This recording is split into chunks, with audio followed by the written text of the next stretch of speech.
ప్రభువునందు ప్రియ దేవుని బిడ్డలారా, నేటి వాక్యోపదేశమునకు సహకారం అందించిన కుటుంబం ఏలూరు గానుగలపేట వాస్తవ్యులు కీర్తిశేషులు మోటూరి మంగపతిరావు గారు, assistant sub inspector of police late. వీరి జ్ఞాపకార్థం భార్య మోటూరి తులసమ్మ గారు సహకారాన్ని ఇస్తున్నారు. తులసమ్మ గారి కుటుంబాన్ని ప్రభువు ఆదరించున్నట్లు ప్రార్థన చేద్దాం. రేపటి నుండి మాసము అంతము వరకు ఎపిసోడ్ సహకారులు కావలను. దయతో ప్రార్థించండి. ప్రార్థన చేద్దాం. మమ్మలను మిక్కిలిగా ప్రేమిస్తున్న మా ప్రియ పరలోకపు తండ్రి, మీ పరిశుద్ధ గణనామమునకు వందనాలు, స్తోత్రాలు. నేటి వాక్యోపదేశమునకు సహకారం ఇచ్చిన మీ దాసురాలు తులసమ్మ గారిని మీరు ఆదరించుమని ప్రార్థిస్తున్నాము. మంగపతిరావు గారిని మీ సన్నిధికి తీసుకున్నారు. ఈ కుటుంబాన్ని ఆశీర్వదించండి. ఘనత, మహిమ, ప్రభావాలు మీరే పొందండి. ప్రతి కుటుంబము రక్షించబడాలని ప్రార్థిస్తున్నాము. మీ సహాయం కొరకు అర్థిస్తున్నాము. నేటి వాక్య ధ్యానం మాకు దీవెనకరంగా అనుగ్రహించండి. యేసు ప్రభువు పేరిట ప్రార్థన చేస్తున్నాము తండ్రి, ఆమెన్. ప్రభువునందు ప్రియ దేవుని బిడ్డలారా, దయచేసి మీ పరిశుద్ధ బైబిల్ గ్రంథాన్ని తెరవండి. ఇర్మియా గ్రంథము 20వ అధ్యాయము 8వ వచనము 9వ వచనము నుండి వాక్యాన్ని గమనిద్దాం. ఇర్మియా ప్రవక్త బాల్యమున ఉండగానే దేవుడు అతనిని ఏర్పరచుకున్నాడు. అతని పిలుపు మొదటి అధ్యాయంలో తెలుస్తోంది. పడగొట్టుటకు, నశింపచేయుటకు, కట్టుటకు, నిర్మించుటకు సంపూర్ణ అధికారం కలిగినటువంటి వ్యక్తిగా దేవుడు అతనిని నియమించాడు. అతనికి శత్రువులకు మధ్య యుద్ధం ఉంటుందని, అతనిని ఎవరూ గెలవలేరని, దేవుడు తోడు చేత అతడు విడిపించబడతాడని ముందస్తుగానే చెప్పబడింది. ఏ దైవ సేవకుని జీవితంలో అయినా సంభవింపబోయేటువంటి సంగతులు ఏమిటి అని అనగా, దేవుని పేరిట నిలిచి ప్రకటన చేస్తున్నప్పుడు దేవుని చిత్తానుకూలమైన పరిస్థితులు ఆ సేవకుని మీదకు, అతని కుటుంబం మీదకు వస్తాయి. మోషేని తీసుకోండి ఉదాహరణ. మోషే తన 80వ ఏట నుండి 120వ ఏట వరకు తన చివరి 40 సంవత్సరాలు ఇశ్రాయేలు వారిని అరణ్యమున నడిపించాడు. ఐగుప్తు నుండి విమోచించాడు. ఐగుప్తు రాజైన చక్రవర్తి అయిన ఫరోతో పోట్లాడాడు. ఫరోతో దెబ్బలాడాడు. ఫరోతో మాట్లాడాడు. దేవుని పక్షంగా నిలిచాడు. చాలా బెదిరింపులకు గురయ్యాడు. అవమానాలకు గురయ్యాడు. కానీ దేవుని పని, దేవుడు చెప్పిన పని, దేవుడు ఏర్పరచుకున్న పని చేయకుండా మానలేదు.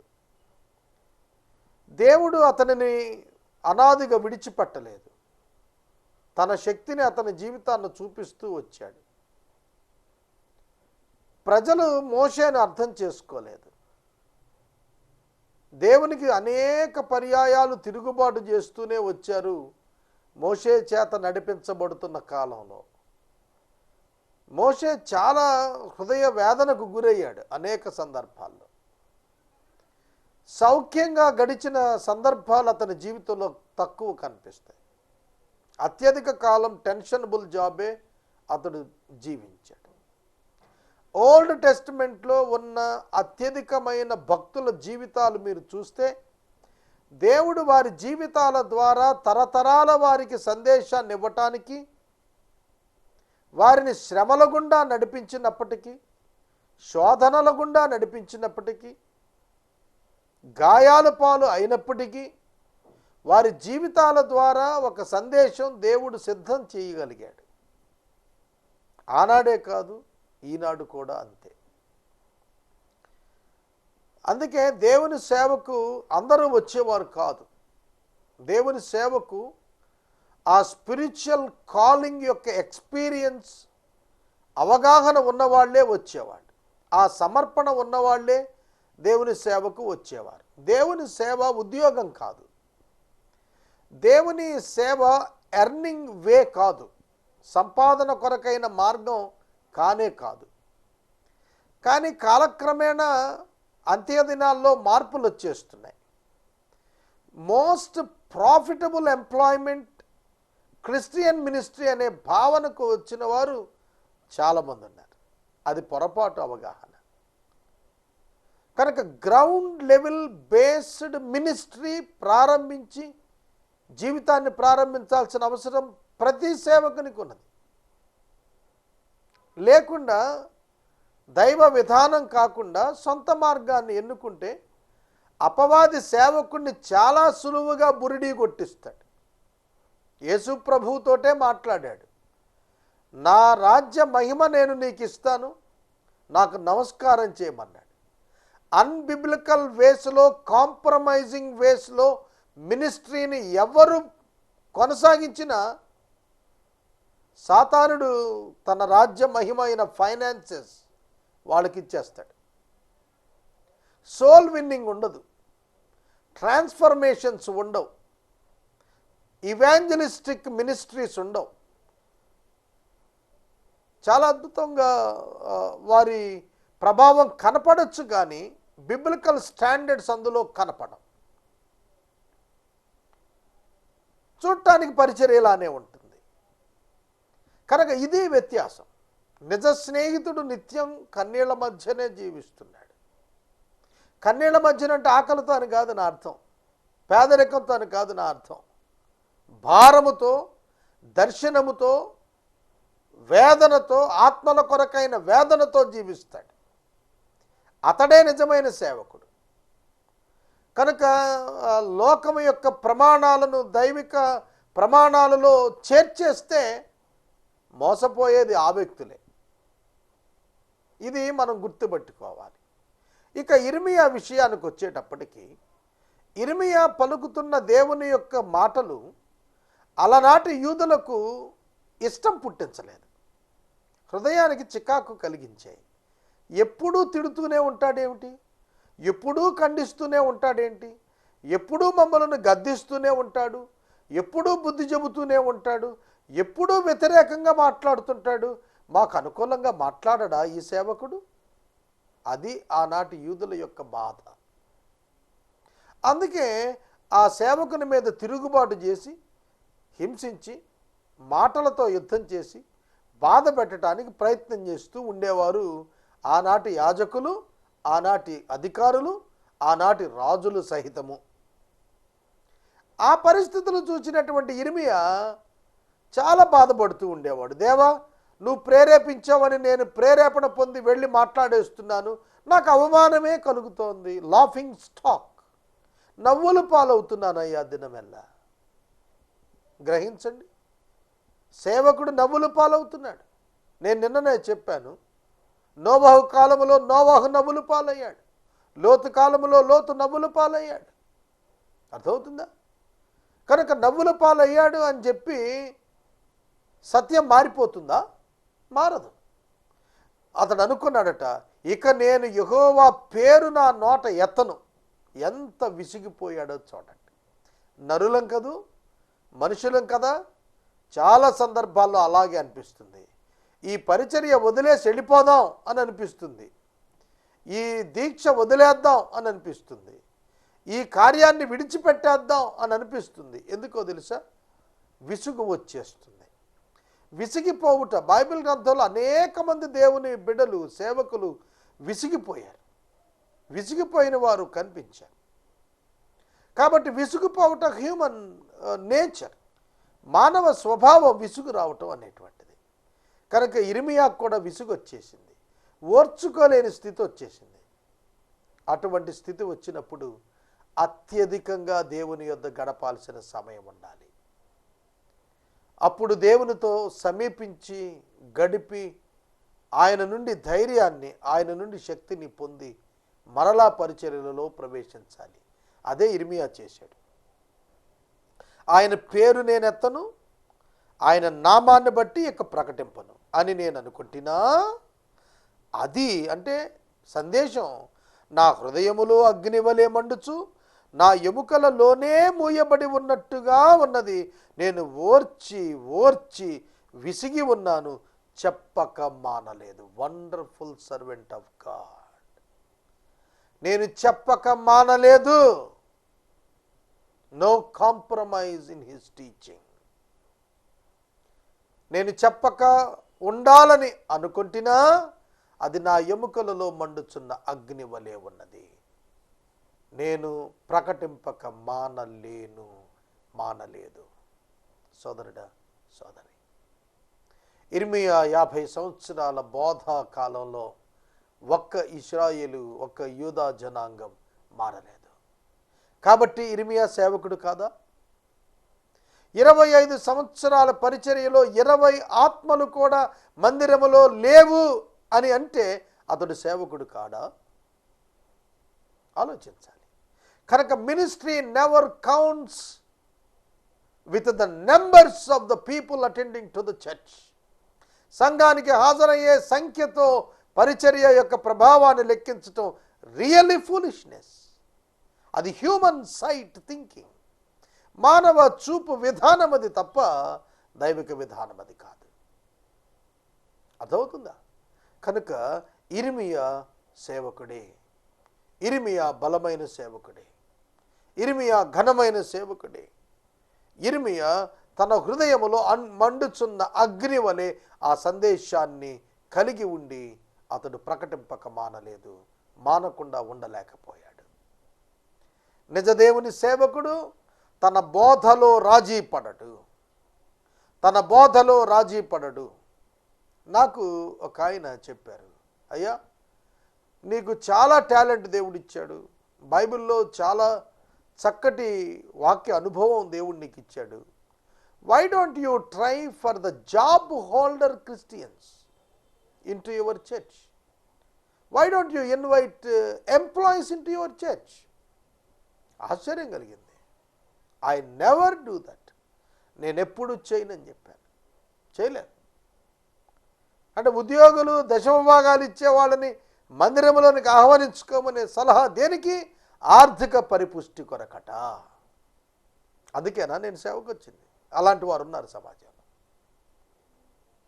అర్థమవుతుంది. మరొక పెద్ద ఆయన వచ్చి సలహా ఇచ్చారు, ఎంతకాలం ఈ సువార్తే చెబుతావయ్యా, మొదలుపెట్టు, నువ్వు కూడా స్వస్థతలు మొదలుపెట్టు. చూస్తున్నావుగా ఎంతమంది, ఎంత ప్రజలు, వేల ప్రజలు వచ్చేస్తున్నారు, లక్షల డబ్బు వచ్చేస్తుంది అన్నాడు. I never practised that. నేను దాన్ని ప్రకటన చేయలేదు, దాన్ని అభ్యాసం చేయలేదు, సువార్త మాత్రమే బోధించాను. 25 సంవత్సరాలుగా రాజీ పడకుండా పాపమును ఖండిస్తూ పాప క్షమాపణ పొందమని ప్రజలను హెచ్చరిక చేస్తూ మారు మనసు పొందమని ప్రకటిస్తూ ఉన్నాను. ఇదే సందేశం, దీన్ని మించిన సందేశం లేదు. దేవుడు కోరినది ఇదియే. ఆశీర్వాదాల జల్లులు ఇవ్వటానికి దేవుడు పిలవలేదు. రక్షణ ఇవ్వబడకుండా ఆశీర్వాదము ప్రారంభం కాదనేటువంటి మినిమం స్పిరిచువల్ నాలెడ్జ్ ఈరోజు సమాజానికి అందకుండా చేస్తున్నామేమో. సమాజంలో బోధకుల స్థాయిలో ఉన్నవారని భయం వేస్తోంది. సోదరుడా, సోదరి, ఆశీర్వాదము అనగా దేవుని కలిగి ఉండటము, ఆశీర్వాదం అనగా దేవునికి లోబడి జీవించటము, ఆశీర్వాదం అనగా నిత్య జీవము కలిగి ఉండటం. ఆశీర్వాదం అంటే ఇల్లు కట్టుకోవటం కాదు.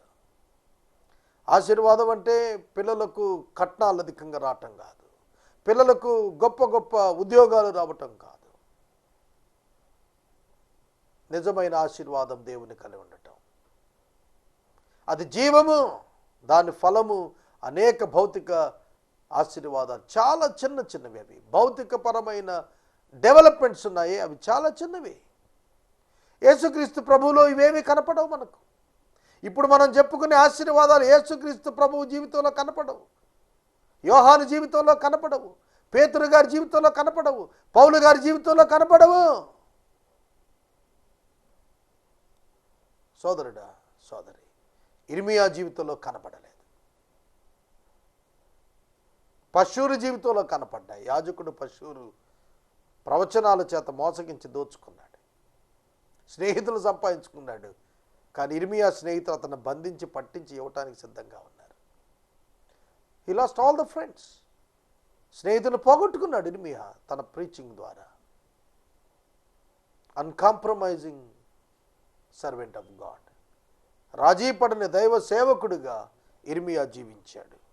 నలుదిక్కుల భయము అని అనేకులు గుసగుసలాడగా వింటిని, వారు దుర్మార్గుడని మీరు చాటించిన ఎడల మేమును చాటింతుమందురు.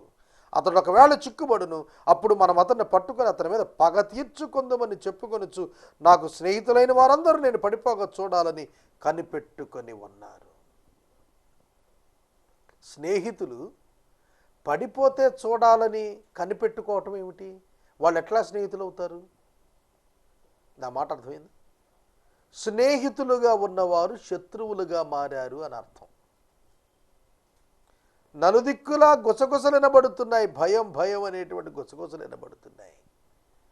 మీరు గనక అతనిని పగదీర్చుకోవటానికి వస్తే మేము కూడా పట్టుకుని పగదీర్చుకుంటాం. దుర్మార్గుడని మీరు చాటిస్తే మేము కూడా చాటిస్తాం. స్నేహితులు అనాల్సిన మాటలేనేవి. యాజకులందరూ కలిసి ఇర్మియాను దుర్మార్గుడు అంటే అందరూ దుర్మార్గుడు అంటారా? నీతి, న్యాయం, సత్యం, పరిశుద్ధత, యథార్థత, దైవవాక్కు ఇవేమి పరిశీలన చెయ్యరా? చెయ్యరు. చెయ్యరనే చెబుతోంది వాక్యం. ఆనాడైనా ఈనాడైనా ఏనాడైనా మెజారిటీ పీపుల్ ఏమంటే దానికి తల ఊపేటువంటి మనస్తత్వం చివరి దినాల్లో ఉన్న ప్రజల్లో వస్తుందనేది మనం తెలుసుకోవాలి. దుర్మార్గుడని మీరు ప్రకటిస్తే మేము కూడా చాటిస్తాం. అంటే ఒకడు చెడ్డోడు అని అంటే ఇంకోటి కూడా చెడ్డోడు అంటాడనమాట. ఒకడు దొంగ అంటే ఇంకోటి కూడా దొంగ అంటాడు. ఆధారం అక్కర్లా, సాక్ష్యం అక్కర్లా, రుజువులు అక్కర్లా. ఒక సేవకుని మీదకు ఇంతగా లెగటానికి కారణం ఏంటి? అతని బోధ. అర్థమవుతుందా? కనుక ఇర్మియాకు దేవుడు ఆశ్చర్యకరమైన విధానములో నిలవబెట్టాడు. ఇర్మియా విలపించు ప్రవక్తగా జీవించాడు. అయితే దేవుడు పరాక్రమము గల శూరుని వలె ఉండి ఇర్మియాకు తోడై ఉండి అతను హింసించేవారు గెలవకుండా తొట్టిల్లిపోయేటట్లుగా చేశాడట. ఈ మాట ఇర్మియా గ్రంథం 1వ అధ్యాయంలోనే చెప్పేశాడు. వారు నీ మీద యుద్ధము చేతురు కానీ వారు నిన్ను గెలవరు. ఇర్మియా నీ మీద యుద్ధం చేస్తారు కానీ గెలవరు. కనుక నిజ స్నేహితునికి, నిజ దైవ సేవకునికి నిత్యము పోరాటమే, నిత్యము పోరాటమే. కానీ వారు గెలవరు. వారు తొట్టిల్లిపోతారు, సిగ్గుపడతారు. వారు ఎన్నడూ మరవబడని నిత్య అవమానం పొందుతారు. ఇర్మియా మీదకు లేచిన వారందరూ అవమానమే పొందారు. సైన్యములకు అధిపతి యెహోవా, నీతిమంతులను పరిశోధించువాడవు నీవే, అంతరింద్రియములను హృదయమును చూచువాడవు నీవే, నా వ్యాజ్యమును నీకే అప్పగించుచున్నాను. నీవే వారికి చేయు ప్రతిదండన నేను చూతునుగాక. ఇర్మియా తన వ్యాజ్యము దేవునికి అప్పగించుకున్నాడు. యేసుక్రీస్తు ప్రభువును గురించి కూడా హెబ్రీ పత్రిక చెప్పింది అదే. తనను తాను న్యాయముగా తీర్పు తీర్చు దేవునికి యేసు అప్పగించుకొనెను. ఇదే కదా ఒక సేవకుడు, నిజ సేవకుడు చేయగలిగినది. దేవా, నువ్వు చూస్తున్నావు, అందరూ దొంగ అంటున్నారు, అందరూ దోషి అంటున్నారు, నువ్వు చూస్తున్నావు దేవా. నా వ్యాజ్యాన్ని దేవా నేను నీకు అప్పగించుతూ ఉన్నాను. నా వ్యాజ్యమును దేవా నేను నీకు అప్పగిస్తూ ఉన్నాను. నీవు నా శత్రువులకు ప్రతీకారం తీరుస్తూ ఉండగా నేను చూడాలనుకుంటున్నాను దేవా. ఒక సేవకుడు ఇంతకంటే ఏం ప్రార్థన చేయగలుగుతాడు? ఇర్మియా ఆ విధంగా ప్రార్థన చేశాడు. నా వ్యాజ్యము నీకు నేను అప్పగిస్తున్నాను. అవును, నీ వ్యాజ్యము దేవునికి అప్పగించు. నీ వ్యాజ్యము సివిల్ కోర్టులకు, జిల్లా కోర్టులకు వెళ్లాల్సిన పని లేదు. If you are a true servant of God and if you are a real servant of God, you don't need to fight for the earthly things. భౌతిక భూ సంబంధమైన అంశాల పట్ల నీవెన్నడూను లోకముతో పోరాడాల్సిన అవసరం లేనే లేదని ప్రభు పేరిట నేను మనవి చేస్తూ ఉన్నాను. బైబిల్ గ్రంథం ఆదికాండం 26వ అధ్యాయం మీరు చదివి చూడండి. Isaac he never tried for the earthly benefits of the blessings. తన తండ్రి అబ్రహాము తవ్విన బావులను ఫిలిష్తీయులు మన్ను వేసి పూడ్చివేశారు. ఇస్సాకు ఆ బావులను తిరిగి త్రవ్విస్తూ ఉండగా, త్రవ్విన తర్వాత నీటి జలపడినప్పుడు పోట్లాటకు వచ్చారు. ఆ జల కలిగిన బావిని విడిచిపెట్టి వెళ్ళిపోయాడు. మరొక బావి తవ్వినప్పుడు విరోధం పెట్టుకున్నారు, మరలా తిరిగి వెళ్ళిపోయాడు. మరొక బావి తవ్వాడు. దేవుడు ఎడమ కలుగ చేసిన రెహబోతుని పేరు పెట్టాడు. దేవుడు ఎడమ కలుగ చేశాడు. ఈసారి దెబ్బలాడలేదు, అయినా దాన్ని వదిలిపెట్టాడు, బెయిర్షెబాకి వెళ్ళాడు. భౌతిక సంబంధమైన ఆశీర్వాదముల కొరకు ఎన్నడూ కూడా వాదించలేదు, పోట్లాడలేదు ఇస్సాకు. దేవుడు అతనికి తన శత్రువు కంటే ఎక్కువ ఆశీర్వాదము భౌతికంగా దేవుడు దయచేశాడు. ఆ సంవత్సరమున ఇస్సాకు వ్యవసాయము చేసి ఒక విత్తనము వేసి 100 రెట్ల ఫలం పొందాడు.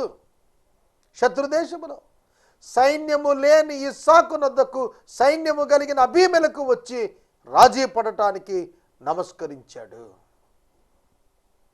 అర్థమవుతుందా? కనుక ఎర్త్లీ పొజిషన్స్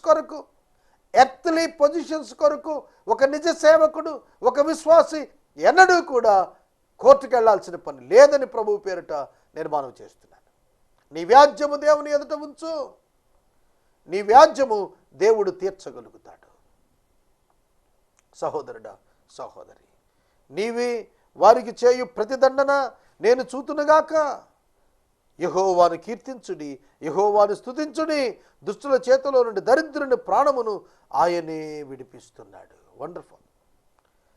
దేవుడు నా ప్రాణాన్ని విడిపిస్తున్నాడంటూ తనను ఒక దరిద్రునిగా, ఒక దీనునిగా తాను ఎంచుకుంటున్నాడు. ఎంత గొప్ప ప్రవక్త! 50 సంవత్సరాలు దేవుని నుండి సందేశాన్ని లోకానికి అందించిన ఈ గొప్ప ప్రవక్త అన్నాడు, నేను దరిద్రుడను అన్నాడు, నేను దీనుడను అని అనుకున్నాడు. ఐఆమ్ గ్రేట్ అనుకోలేదు, ఐఆమ్ నథింగ్ అనుకున్నాడు. 25 సంవత్సరాల సేవా జీవితం తర్వాత నేను గ్రహించి సాక్ష్యం ఇచ్చాను, ఐఆమ్ నథింగ్, నేను ఎన్నిక లేనివాడనని సాక్ష్యం ఇచ్చుకున్నాను. లోకము నువ్వు గొప్పవాడు అనొచ్చును కానీ నేను ప్రభు ఎదుట ఒప్పుకోగలుగుతున్నాను, లోర్డ్ ఐఎమ్ నథింగ్. అపోస్తలులు అద్భుత కార్యములు చేశారు ప్రభువు పంపించినప్పుడు. వారు తిరిగి వచ్చి అనేకమైనటువంటి రిజల్ట్స్ చెప్పారు. అయ్యా, నీ పేరిట అద్భుతాలు జరుగుతున్నాయి, దెయ్యాలు వణుకుతున్నాయి, వ్యాధులు తొలగిపోతున్నాయి, చచ్చిపోయిన వాళ్ళు లేచారంటే ప్రభు అన్నాడు, నిష్ప్రయోజకులమైన దాసులము, మా వలన జరిగినది అని చెప్పుకోమన్నాడు. We're nothing, God is everything అని చెప్పమన్నాడు. సహోదరుడా, సహోదరి, ఒక నిజమైన సేవకుడు తనను గురించి తాను చెప్పుకోగలిగినది ఏమిటి? అపోస్తలుడైన పౌలు అన్నాడు, నేను ఘోరమైనటువంటి పాపిని, ప్రధాన పాపిని అన్నాడు. మోషే తన ఇల్లంతటిలో మిక్కిలి నమ్మకస్తుడిగా, సాత్వికుడిగా జీవించాడన్నాడు. మోషే ఎంత గొప్ప నాయకుడు, కానీ మోషేని గురించి ప్రభువు చెప్పాడు, సాత్వికుడు అని చెప్పాడు. గర్వము లేదు, అతిశయము లేదు, పొంగిపోవట లేదు, దీనత్వం. అంత గొప్ప సేవకుడని ఇర్మియా, రాజులను నుంచోబెట్టిన ఇర్మియా తనను గురించి అన్నాడు, నేను చాలా దరిద్రునయ్యా, ఈ దరిద్రుని ప్రాణాన్ని నువ్వు విడిపిస్తూ ఉన్నావన్నాడు. నిజమే, ఒక సేవకుడు ఎంత ఎదిగిపోయినా అంతగా దేవుని ఎదుట తగ్గించుకున్నట్టు నేర్చుకోవాలి. సమాజం ఎదుట తనను తాను తగ్గించుకున్నట్టు నేర్చుకోవాలి. అలా నేర్చుకున్నప్పుడు అతని జీవితం ద్వారా దేవుడు మహిమపరచబడతాడని ప్రభు పేరిట నేను మనవి చేస్తూ ఉన్నాను. నేను పుట్టిన దినము శపింపబడునుగాక, నా తల్లి నన్ను కనిన దినము శుభదినమని అనబకుండునుగాక, నీకు మగపిల్ల పుట్టినని నా తండ్రికి వర్తమానము తెచ్చిన అతనికి అధిక సంతోషము పుట్టించిన వాడు శాపగ్రస్తుడగునుగాక, నా తల్లి నాకు సమాధిగా ఉండి ఆమె ఎల్లప్పుడూ గర్భవతిగా ఉండునట్లు అతడు గర్భములోనే నన్ను చంపలేదు గనుక యెహోవా ఏమాత్రమును సంతాపము లేక నశింపజేసిన పట్టణం వలె ఆ మనుషుడు ఉండునుగాక. ఉదయమున ఆర్తధ్వనిని మధ్యాహ్నమందు యుద్ధ ధ్వనిని అతడు వినుగాక. కష్టమును దుఃఖమును చూచుటకై నా దినములు అవమానంతో గతించిపోవునట్లు నేనేల గర్భము నుండి వెడలెత్తిని. 14 నుండి 18 వరకు తన పుట్టిన దినాన్ని శపించుకుంటున్నాడు. యోబు గ్రంథం 1వ అధ్యాయం 21వ వచనంలో కూడా నేను తల్లి గర్భంలో నుండి ఎందుకు వచ్చాను, దిగంబరునే వచ్చాను, నేను మరలా దిగంబరునే తిరిగి వెళ్తానన్నాడు. యెషయా గ్రంథంలో చెబుతాడు, గర్భమున నీవు ధరించినది ఏమని తల్లితోనూ నువ్వు కంటున్నది ఎవరిని నేను తండ్రితోనూ చెప్పేవాడికి శ్రమ అన్నాడు. కనుక నేను గర్భంలో నుండి ఎందుకు వచ్చాను, చనిపోయి గర్భంలోనే ఉండిపోతే బాగుండేది కదా, పిండంగా ఉండగానే చస్తే బాగుండేది కదా అనుకున్నాడు. ఎంతగా దుఃఖపడ్డాడు ఇర్మియా. విలపించు ప్రవక్తగా అతని హృదయం ఎంతగా గాయపడినదిగా మనకు కనిపిస్తుంది. దేవుని వాక్యము ప్రకటించుట వలన కలిగిన ఫలము అతనిని ఈ విధమైనటువంటి వ్యాఖ్యానాలు చేసేటట్లుగా చేసింది. సోదరుడా సోదరి, దేవుని సేవ సామాన్యం కాదు. దేవుని యొక్క వాక్యమును యథావిధిగా ప్రకటించటం సాధారణమైన విషయం కాదు. ప్రజలకు నచ్చదు, ప్రజలు దూషిస్తారు. అనేక పర్యాయాలు నాకు ఈ అనుభవం దక్కింది. ఏసే పరిష్కారంలో వాక్యం ముగించగానే చాలా పర్యాయాలు టెలిఫోన్ ద్వారా దుర్భాషలాడిన వ్యక్తులు అనేక మంది దూషించిన వారు ఉన్నారు. సోదరుడా సోదరి, భయకంపితులను చేసిన వారు ఉన్నారు. నేను మనవి చేస్తున్నాను, ఇర్మియా యొక్క వేదన ఈ స్టేట్మెంట్స్ ద్వారా మనం తెలుసుకోవచ్చు. తన జీవితాన్ని గురించి తాను ఎంతగా కుమిలిపోయాడో ఈ మాటల ద్వారా మనకు అర్థమవుతుంది.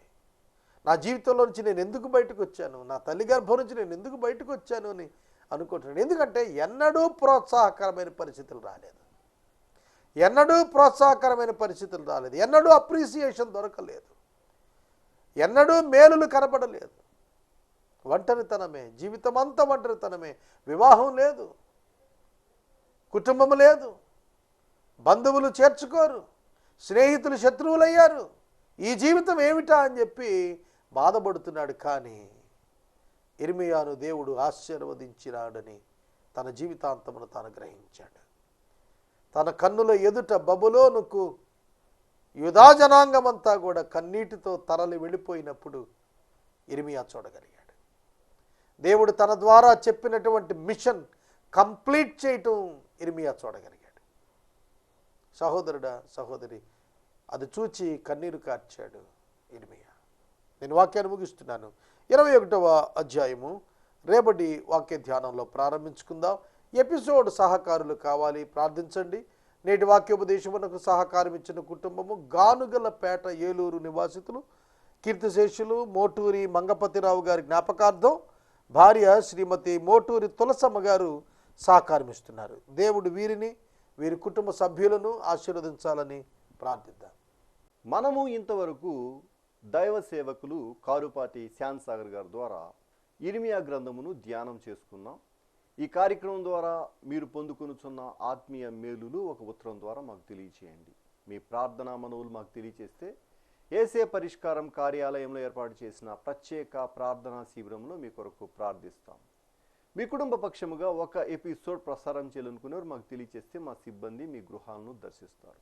ముగింపు ప్రార్థన ఆశీర్వాదాలతో ఈ కార్యక్రమాన్ని ముగించుకుందాం. ప్రార్థించుకుందాం. మమ్మను మిక్కిలిగా ప్రేమిస్తున్న మా తండ్రి వందనాలు.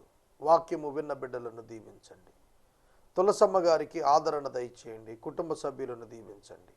యేసు దివ్యనామములు అడుగుచున్నాము తండ్రి, ఆమేన్. తండ్రి అయిన దేవుని ప్రేమ, కుమారుడిని యేసయ్య కృప, పరిశుద్ధాత్మని అన్యోన్య సహవాసం సదాకాలం మనందరికీ తోడైండును గాక. ఆమేన్.